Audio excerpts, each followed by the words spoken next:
안녕하세요. 김다넬입니다. 제가 6개월 전에 그리고 한 달 전에 그리고 요 며칠 계속해서 이 나라를 위해서 간절히 여러분에게 기도를 해달라고 부탁을 드렸습니다.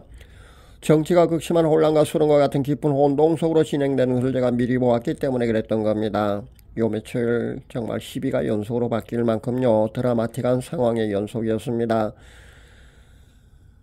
탄핵 표결에 붙여진 어제는 어땠습니까? 정말 실시간으로요 상황이 바뀔 만큼요 그렇게 드라마틱한 상황이 펼쳐졌습니다. 다행히 우리의 기도를 하나님께서는요 들어주셨습니다. 한국교회가 하나님 앞에 바로 서 있지 못했기 때문에 이런 극심한 정치적 혼동을 초래했습니다마는 하나님께서는요 자녀들의 눈물의 기도를 결코 외면하시지 않으셨습니다. 여당에서 당론을 정하고요 투표에 불참함으로써 정족수 미달로 자동적으로 탄핵은 불발되었습니다. 그러나 여전히 앞으로의 전국도요 윤석열 정부가 국정을 정상적으로 이끌어갈 수 없는 그런 상황이 지속될 겁니다. 최근에 민주당을 비롯한 범야권에서는요 국회의원 내년 연봉을요 1억 6천만원으로 그렇게 슬그머니 인상했습니다. 여기에 반해서 장병들의 박박과 초급 간부들 수당 4,878억 원의 그 증액을요 막아버렸습니다. 동결시켜버렸다는 겁니다. 가장 시급하게 국방 그 분야에서 사기 진작 모든 면에서 필요한 이런 예산까지도 삭감해버렸습니다. 여기에 국회의원에 관한 예산인 국회 특활비 9억 8천만 원을 그대로 유지했고요. 특정 업무 경비 185억에다가 2025년 연봉은요. 그러니까 자기네들 연봉은 조금 전에 말씀드린 것처럼 1억 6천만 원으로 슬그머니 그렇게 인상을 했다는 겁니다. 반면에 대통령실 특활비는 0원, 검찰 특활비도 0원요. 감사원 특활비도 0원, 경찰 특활비도 0원. 그렇게 삭감한 정도가 아니고요. 아예 이런 기관의 그 특활비를요 없애버렸다는 겁니다. 이런 상태에서 나라가 돌아갈 수 있겠습니까? 이런 폭거를 행하는 민주당, 이런 다수당의 독주로 말미암아 나라가 운영이 안 되는 그런 정도까지 현재 가게 되었습니다. 이래놓고도요 자신들이 무슨 정의의 사도냐 뻔뻔해도 어느 정도 해야죠. 세계 어느 나라에서도 이렇게 정치를 하지 않습니다.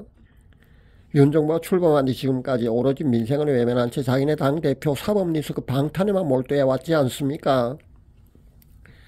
그래서 탄핵만 18번이나 감행한 다수당의 행포는요 정치를 하려는 게 아니라 이 나라를 망쳐보겠다고 작정하지 않으면요 있을 수 없는 일을 그동안 자행해 왔다는 겁니다.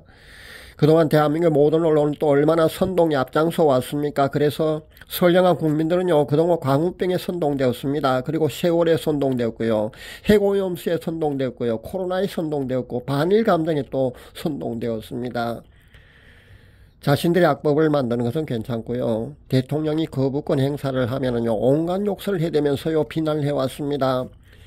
이번 비상계엄만 해도요 자신들이 하는 탄핵은 정당한데 반해서 대통령의 비상계엄은요 천하의 몹쓸 내란죄를 저질렀다고 그렇게 모든 언론에서요 선동했습니다.